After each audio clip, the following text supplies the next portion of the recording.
de l'Orignal à tous les jours. La ville, au moment de quitter la communauté, peut représenter une nouvelle vie, une vision d'une vie meilleure. Mais le fait d'arriver en ville nous met aussi dans des contextes de marginalisation parce qu'on se retrouve plus souvent qu'autrement isolés. Mais la voix des Autochtones urbains est de plus en plus forte. Parfois, ils utilisent l'art pour attaquer le colonialisme. Pendant que vous nous regardiez, on vous regardait. Au retour, un artiste qui fesse le vieux monde colonial.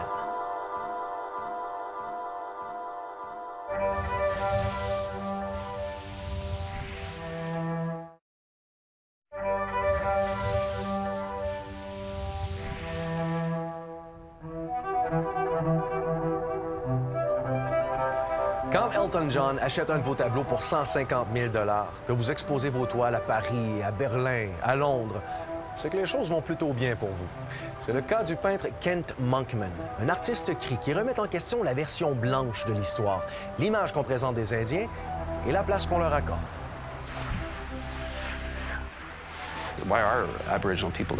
Pourquoi les Autochtones habitent-ils en ville? En fait, la question, c'est pourquoi habitent-ils les réserves? La plupart des réserves sont des endroits artificiels. C'est le gouvernement canadien qui les a construites. Les gens pensent qu'on vient tous des réserves. En fait, si quelqu'un de ma famille a déjà vécu là, ça n'a pas dû être pour longtemps. C'est pas des endroits où on souhaite vivre.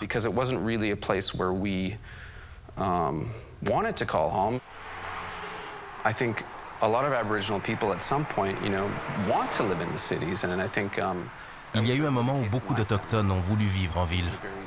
Ça a été le cas dans ma famille.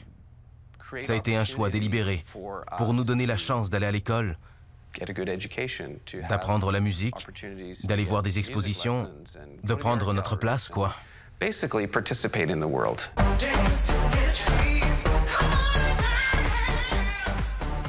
Et Kent a vraiment pris sa place.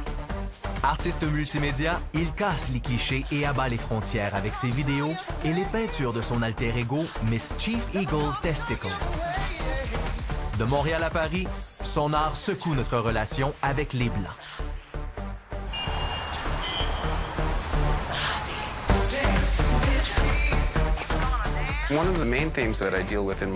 Un des thèmes que j'aborde, c'est la colonisation de la sexualité. Je suis gay et j'ai réalisé que dans notre culture, on était ouvert à la diversité sexuelle. Mais ça a été réprimé par les Européens qui ne comprenaient rien à ça. Avec son personnage de Miss Chief, Kent s'approprie l'œuvre des artistes du 19e siècle comme George Catlin, qui idéalisait les Autochtones. Kent se moque de leurs idées romantiques. J'ai créé le personnage de Miss Chief, une artiste égocentrique qui se met en scène dans toutes ses peintures. C'est le monde à l'envers, l'artiste autochtone qui observe les Européens.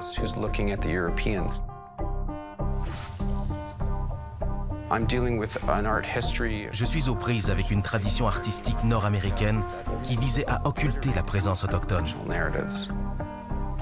Il y avait une volonté forte de nous effacer de tous ces endroits où nous vivions, d'où nous venions.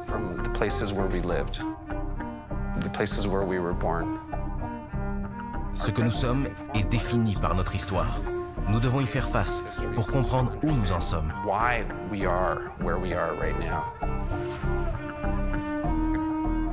I thought about it one day and I realized, okay, so my father went to residential school.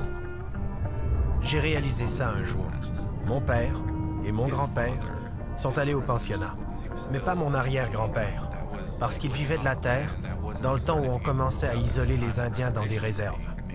Mon arrière-arrière-grand-père chassait encore le bison, il y a à peine 4 générations de cela.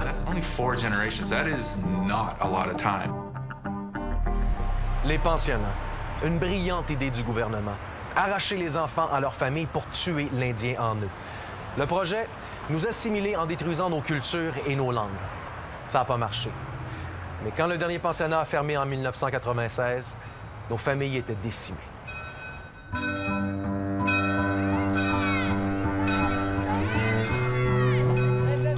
J'ai grandi dans la pauvreté. Si mon père n'allait pas à ces écoles-là, peut-être il aurait eu moins de problèmes dans sa vie. Peut-être il n'aurait pas être alcoolique. Je sais pas. Mais ça peut être je peux peut-être deviner qu'il aurait été différent sa vie, d'une manière ou d'une autre. Si ma grand-mère n'était pas dans les pensionnats, peut-être avait moins de problèmes mentaux dans sa vie. Peut-être il aurait choisi un autre homme à se marier. La vie aurait été différente. Ça peut pas être autrement. Et je peux juste imaginer, ça aurait été peut-être un peu plus positif. Pour le Canadien moyen, l'expérience indigène est invisible. Ils n'ont pas de connaissance de notre diversité, de notre vie dans la réserve, de nos écoles. Les pathologies sociales vont s'aggraver parce que les Autochtones voient une image du Canada dans laquelle ils n'ont pas leur place.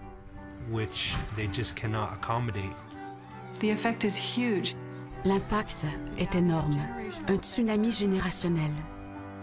Ma mère n'en parlait jamais. Si on essayait d'aborder le sujet, elle s'enrageait.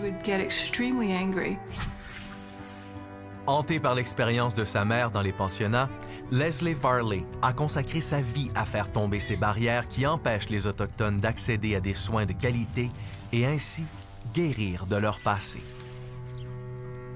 Les Autochtones ont intériorisé cette oppression et ça complique le processus de guérison. Je ne pense pas que je ferais ce métier-là si les Autochtones étaient tous en santé et épanouis.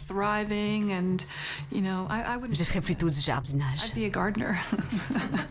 The land that our school is located on right here, this is traditional Anishinaabe homeland. Éduquer les Canadiens, c'est ce qu'il y a de plus important. Ils doivent comprendre ce que nous avons vécu. Ils doivent nous aider à améliorer notre sort.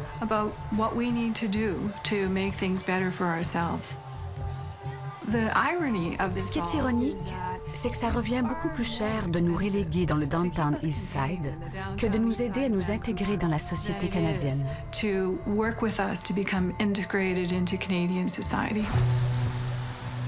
La plus forte concentration de sans-abri autochtones au Canada se trouve dans le quartier Downtown East Side de Vancouver.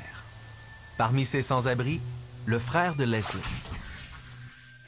On est des bons à rien du Downtown East Side.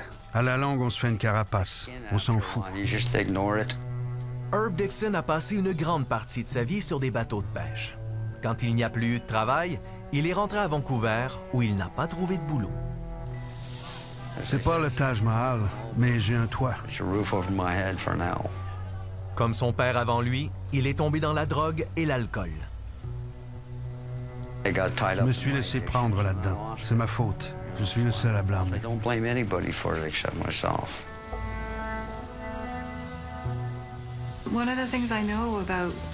Je sais que mon frère fait toujours des plans pour se sortir de là, pour trouver du travail, un autre endroit où vivre. Quand tu y es, c'est difficile de sortir du Downtown East Side.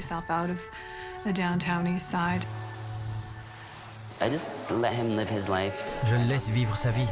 Je sais qu'il est accro au crack. Ça ne me plaît pas, mais je n'y peux rien. Je peux juste être là quand il a besoin de moi.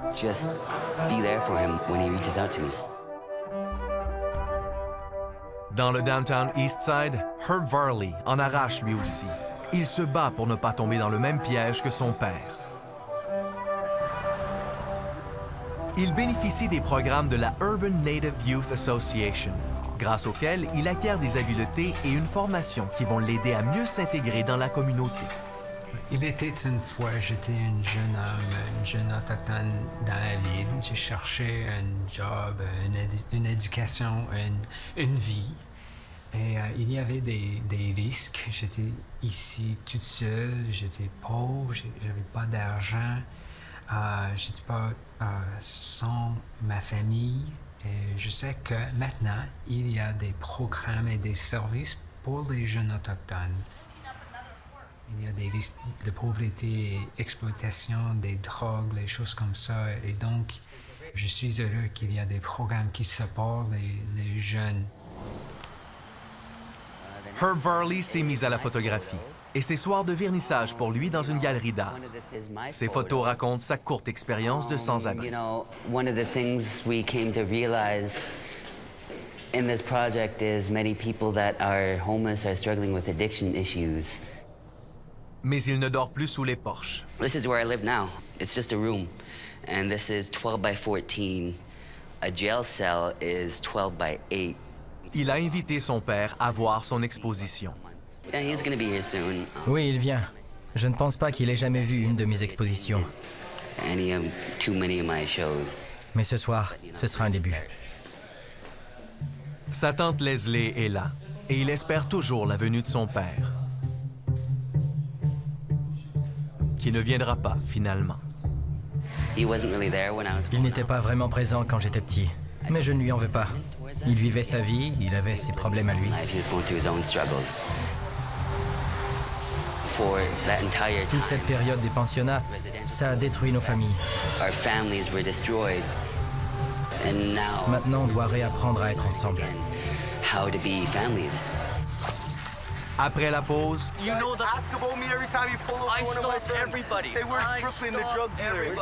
un cycle difficile à briser.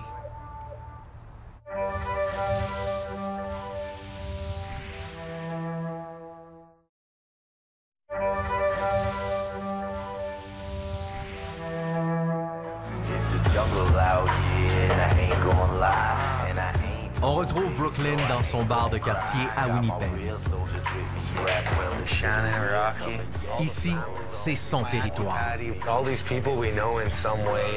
C'est ici qu'il a grandi et c'est ici qu'il échappe au stress de sa vie de musicien.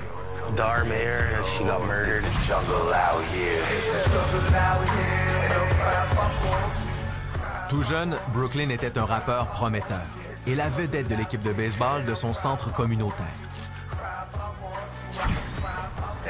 C'était ici que je me tenais. Mais les choses ont changé quand on a démoli le centre. Il n'y a plus rien ici. On a renvoyé les jeunes à la rue.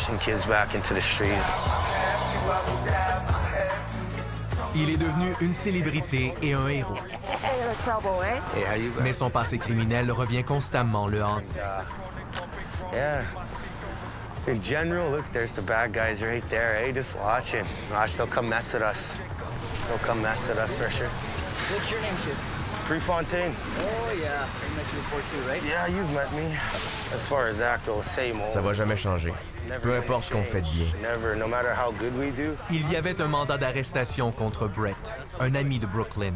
That's not how you do. That's how I do. That's how I was trained. Brett sera relâché 2 heures plus tard. You guys ask about me every time you pull over one of my friends. Say, where's Brooklyn, the drug dealer? You ask my brother. He got pulled over by you, and you asked him, where's the drug dealer at? See that guy driving my car? I stopped him too. Yeah, he's a black guy, I guess so. Oh my God. Okay. It's either Indians or black guys then. Come on. It's like the same old shit. Like, you guys think we're up to something no good, you know? We're in the neighborhood, we're rolling around, and we come into contact with people. I make music now. That's all I do. I'm glad to hear that. I change kids' lives, and I try to change my own, and this, you know. And I change kids' lives too in this neighborhood by being out here day and night, making contact, making sure people are safe. So it's not. À Winnipeg, voilà à quoi ressemble la relation tendue entre la police et les jeunes autochtones. Yeah, that's continuous, man. C'est toujours comme ça. J'en ai ras-le-bol de ce stéréotype. Tout le monde en a assez des stéréotypes. On veut tous que ça change. Mais comment s'y prendre? En tant qu'autochtone, je dois connaître mes origines. Et mes origines sont liées à la terre. Il y a moins de 2 siècles, la terre et le peuple étaient liés. Quelle est cette chose essentielle que la terre leur donne? La plénitude. Maintenant, comment leur faire vivre? Une grande partie de ma spiritualité est vraiment liée à la nature, à ma terre traditionnelle et être dans le centre-ville de Toronto. Tu n'as pas vraiment l'occasion de faire ça, mais on trouve des solutions. J'ai trouvé un arbre à côté de ma bâtisse où j'habitais et je passais du temps là. Alors ça, c'était ma solution. Je pense que le fait de vivre en ville, on peut être autochtone à part entière, on peut être Anishinaabe, on peut être Sioux, on peut être Atikamekw, on peut être Inuit.